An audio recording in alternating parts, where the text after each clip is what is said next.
The April 15th lecture in American Legislative Process. I hope that you're all doing very well, and I wanted to try something. I wanted to try something a little different today. I'm recording this video on Tuesday the 14th, um, but I'm doing so while my kids are awake, and I'm currently sitting in my backyard, and my 4-year-old Andrew and my 2-year-old Patrick are playing. They currently have a little car that they're pretending is a wood chipper.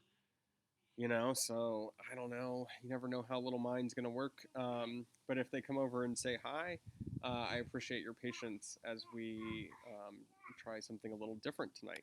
All right, so this is what we're going to be talking about today. We're going to finish our discussion of Congress and the courts by using asbestos as a case study. And if you've been with me in other classes, you know that I've come back to my research about this before. And I just want to reiterate, it's not really that I want you to care a lot about asbestos in particular.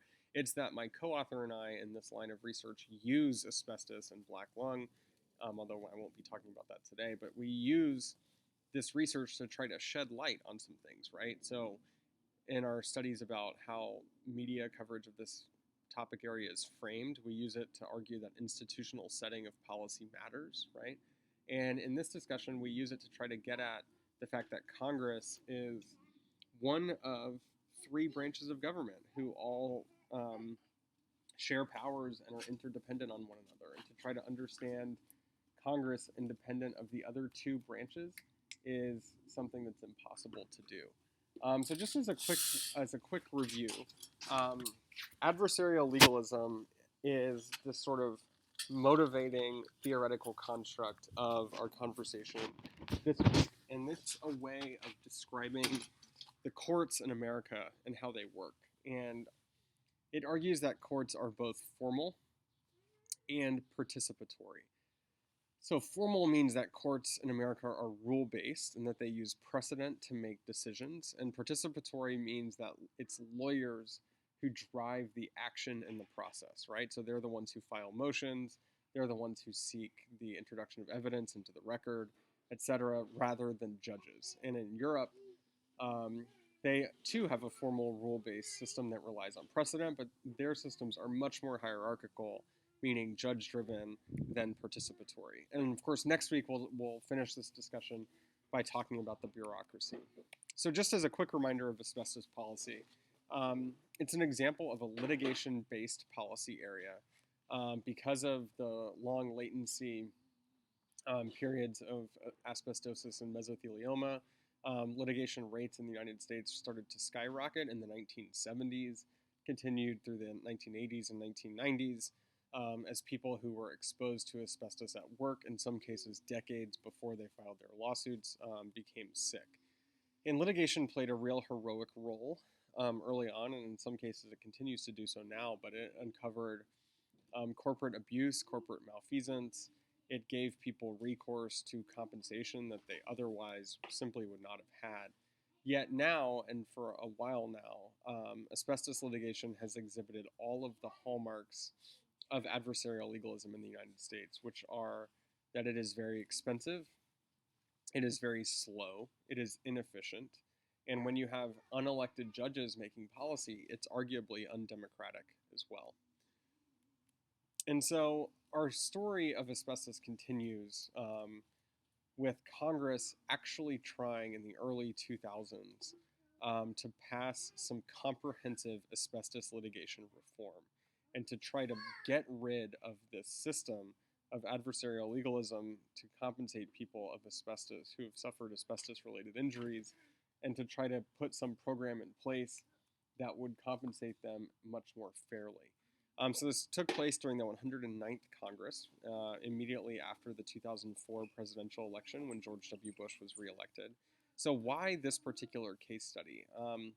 In many ways, it was kind of bipartisan, and rather than arguing from a liberal or conservative standpoint, proponents of reform said this is mainly about efficiency, right? Because the system that we have now is so inefficient and so woefully uneven, and in many cases unfair, that we just want this to work better.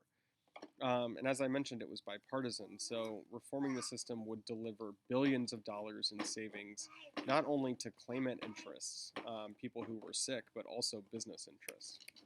And the politics of efficiency, as Barnes lays out in his book, is a coalition building strategy for unorthodox lawmaking and unorthodox policymaking. And the goal is to improve the overall efficiency of existing policies and institutional arrangements. And this shouldn't sound very controversial, right? And in fact, Barnes in his book says it's not very controversial. There are no obvious ideological divisions over making policies and institutions run more smoothly, right? So if there were act together and actually make reform in a meaningful way, it would be in this case, right? There was support from strategically placed policy entrepreneurs. Congress enjoyed Republican majorities at the time, and traditionally Republicans had been in favor of litigation reform in the United States. There was bipartisan support, so there were strategically placed Democrats who were in favor of reforming the system as well. Judges, by the time the early 2000s rolled around, had been begging for reform for decades because they knew that they weren't trained to handle this public health crisis, which is what asbestos had become, and they were hoping that Congress would create a system that would clear their dockets of these cases that were clogging the judicial system. There were extremely high administrative costs involved with asbestos litigation. Lawyers were getting paid. Plaintiffs' lawyers were really the only consistent winners in the system. There was high levels of legal uncertainty, and there was simply an expert consensus on the lack of policy benefits of litigation. Right? It was a system that had no clear winners except for the plaintiffs' lawyers. So efficiency politics tends to emphasize the collective costs and benefits among a critical mass of stakeholders. And in this case, the political economy, right? Understanding how the costs and benefits are arrayed of civil litigation is very complex because it's businesses and insurance companies that tend to bear the costs. And so, what was interesting is in 2004, when this legislation called the FAIR Act was being debated, businesses and insurance companies were not united in favor of replacement. And that's because there were some winners in the litigation system. Some businesses would not be sued, and thus they felt like they had no stake in reforming the system. Some would be better prepared. For example, they might have more cash, they would have more insurance. And these businesses could actually benefit due to the litigation threat by being a barrier to entry for their competition, right? So if they could afford to run the gamut of litigation and their competitors couldn't, then they could use the threat of litigation to drive their competitors out of business. So collectively, the costliness and the unpredictability of litigation does not really serve the overall interest of victims, right? Yes, some victims made a lot of money in their settlements, but others didn't. Some victims wanted to preserve the status quo, whereas others would want to chance it, and this made it very difficult to build broad coalitions. So the Fair Act was a classic case of what we call replacement reform. And this was meant to replace adversarial legalism with a no fault $140 billion trust fund that was financed by asbestos litigation defendants and would include categories of payment as well as caps on lawyers' fees. And so this, to me, sounds like a classic case of bureaucratic legalism. It's a trust fund that would be administered from the top. Lawyers would have no really role in the system, right? If you were sick, you would simply go online, probably to the Department of Labor's website. You would try to file a claim. You would get a check in the mail from the federal government from a fund that was financed by mostly litigation defendants. So to me, this sounds like a classic case of replacing asbestos, or I mean rather adversarial legalism with bureaucratic legalism. So we generally tend to see three types of lawsuit reform when we're talking about how to reform the system.